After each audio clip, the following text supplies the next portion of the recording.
Hey, welcome. Thanks for joining us today. Today we're going to demo a chicken Saute Provencale. Provence is an area in southern France. It has borders with Italy and the Mediterranean Sea.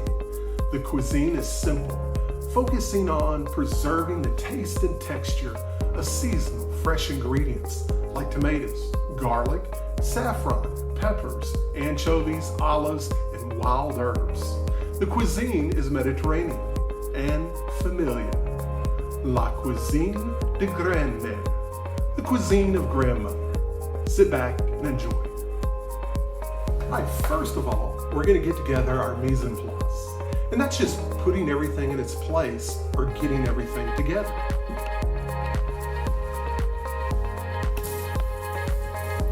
First, I'm going to dampen the cloth and get the cloth dampened, but not overly saturated.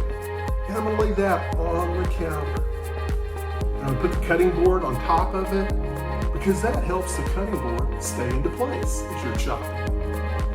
The first item we're going to prep up is our basil. And we're going to chiffonade it, which is just a nice thin cut. We take the basil, we lay it out, and you're going to roll it up. You roll it up and then take your knife and you're going to slice, trying to make even marks across it. We're going to use the basil as a garnish on top of our dish today.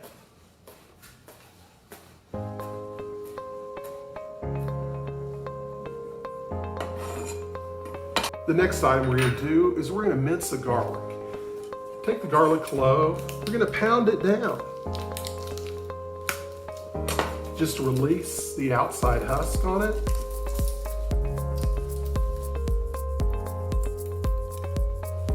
Then we're going to trim the end pieces. We're going to take this and we're going to make nice thin slices. And we're going to turn it around and slice the other way as well.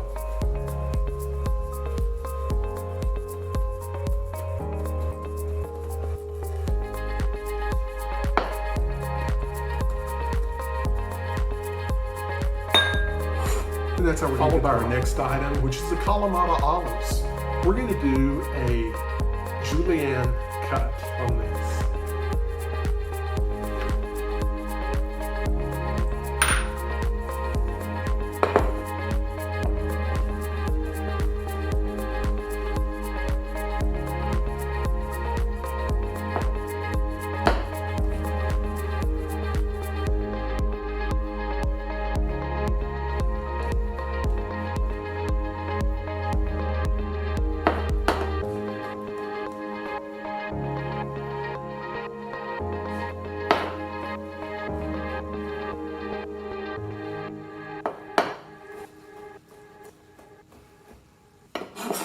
Here we go. The next item we're going to follow up with are the anchovies. We're going to mash those up and to make a paste with it.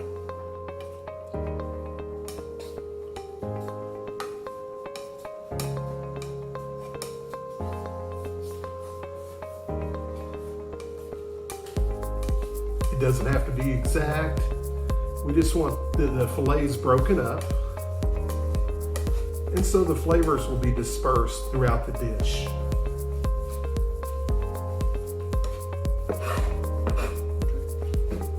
Next, what I'm going to do, I'm going to flip the cutting board over so we don't get that anchovy all over our tomato concasse. When doing the tomato concasse is literally translation to grind. It's also can be referred to as a rough chop. But when we're using tomatoes, we're going to make them skinless and seedless. I'll show you how to do that really easily. First, you're going to take the core out.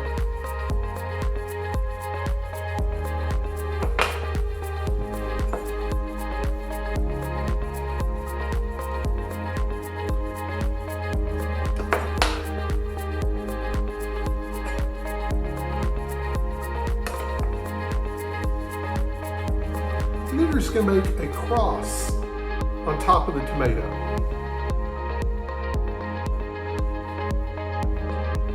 just as so, not too deep.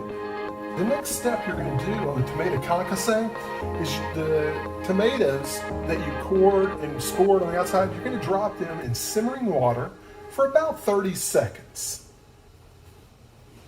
Okay, when it's been about 30 seconds, take the tomatoes out and you're going to directly put them in an ice bath.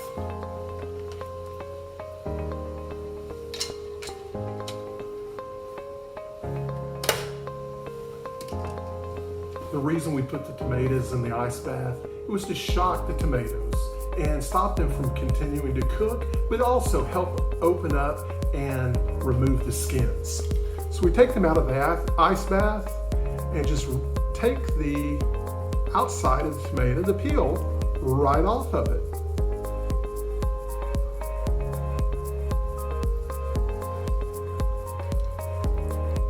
It should come off really easily. If it doesn't, no problem. Just put it right back in the simmering water that you have for a few more seconds.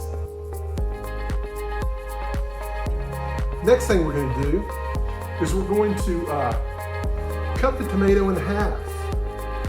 When we cut it in half, it'll be here, we're going to squeeze out the seeds and remove all those seeds from the tomato.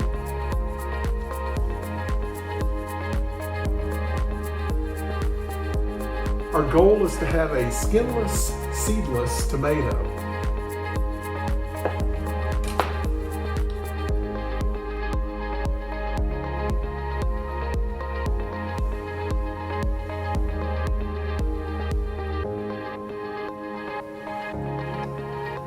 Next, we're going to take the tomato and we're going to rough chop. Try to get uniform sizes on the chop.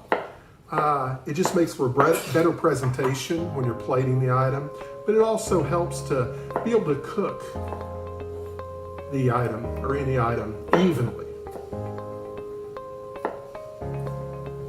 And our final item to prep is our chicken. Now you noticed I pulled the chicken out to prep last, and that was because I didn't want to cross-contaminate and have the chicken on there first and then have vegetables on top of the chicken. So reminder, always do your protein or your meat last so you don't cross-contaminate. The first item we're going to do with the chicken is we're going to slice it and kind of fillet it open so it just gets a little bit thinner.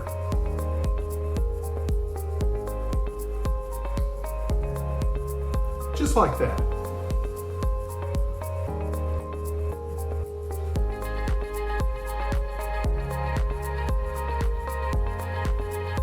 Another one, and our last piece.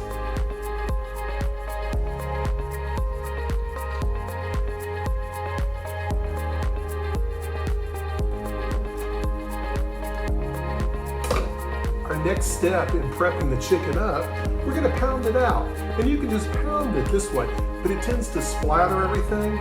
So I found a really easy way when I'm pounding the chicken is put inside a Ziploc bag. And we wanted the chicken to be thin.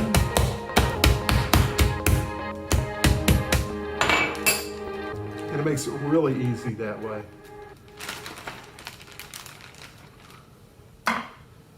And by making it thin, you make sure that it's all uniform in thickness. And that uniform in thickness helps it to cook evenly. And also, by having it thinner, it cooks much faster that way as well.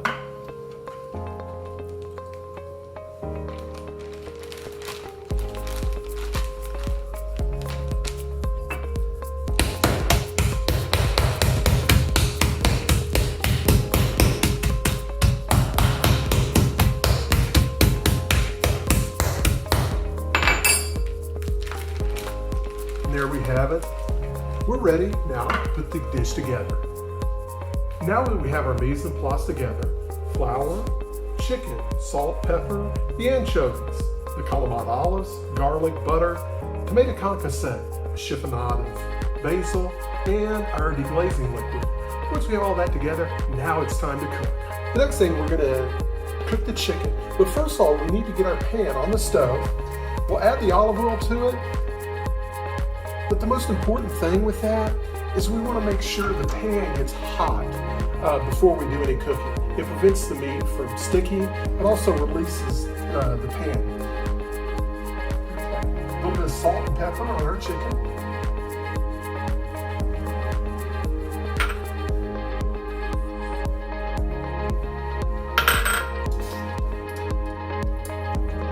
Then we're going to dredge it in the flour. We're not going to coat it real heavily. We just want to get it lightly all over the chicken. Shake the excess off, and then right into the pan. Hearing that nice little sizzle, you know it's about right on the temperature. Once you've got the chicken going, it takes about 2 to 3 minutes, just checking for a little bit of browning, and then flip it over for another 2-3 minutes to get the other side brown. Okay, the next step we're going to do is we take it out of the pan, now that it's browned on both sides, and we're going to lay it in a pan on a paper towel just to get some of the other moisture off of it.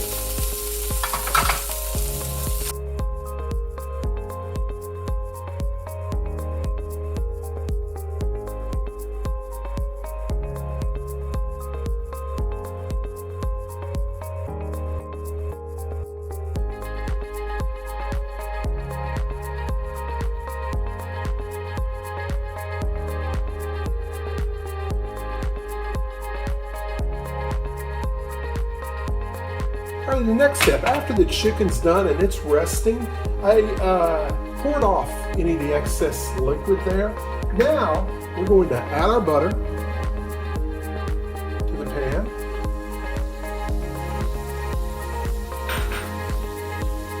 And we're going to get that to cook down and melt. And once we melt that, I'm going to add the garlic. And the garlic I'm going to saute for about a minute is all.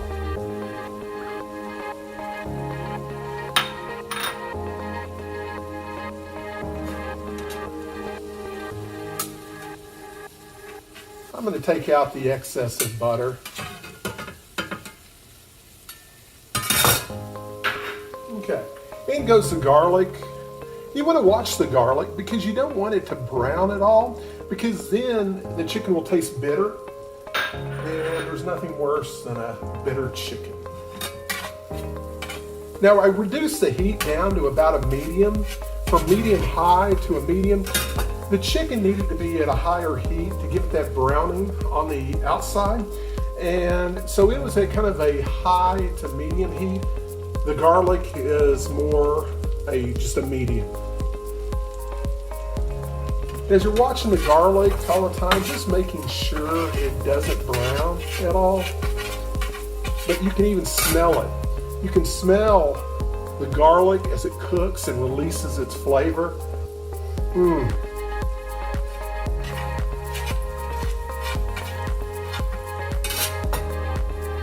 It's just about time to add our deglazing liquid.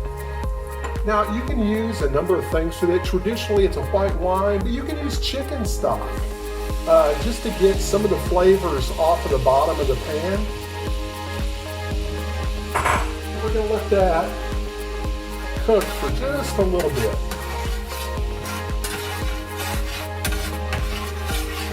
And mixing in with that garlic is really nice. I'm going to put just a little more liquid in there.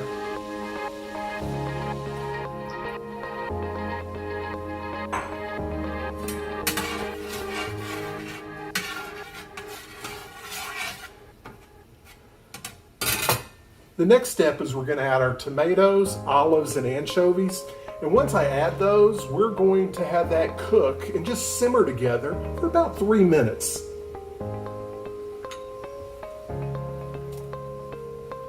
And there again, this is just to release all the flavors and all these wonderful items.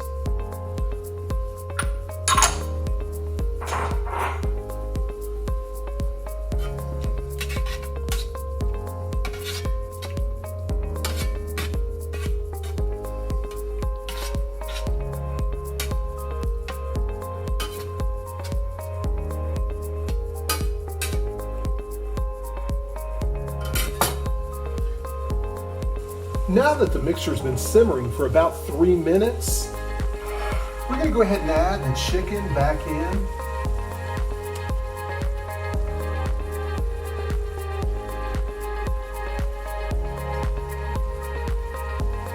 What you can do as the chicken is in the sauce, just repeatedly kind of stir and put the sauce on top just to get the chicken flavored throughout.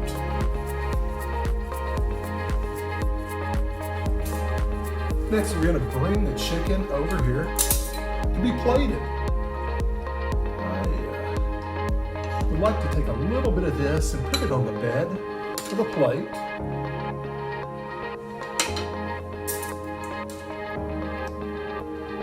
Resting the chicken on top.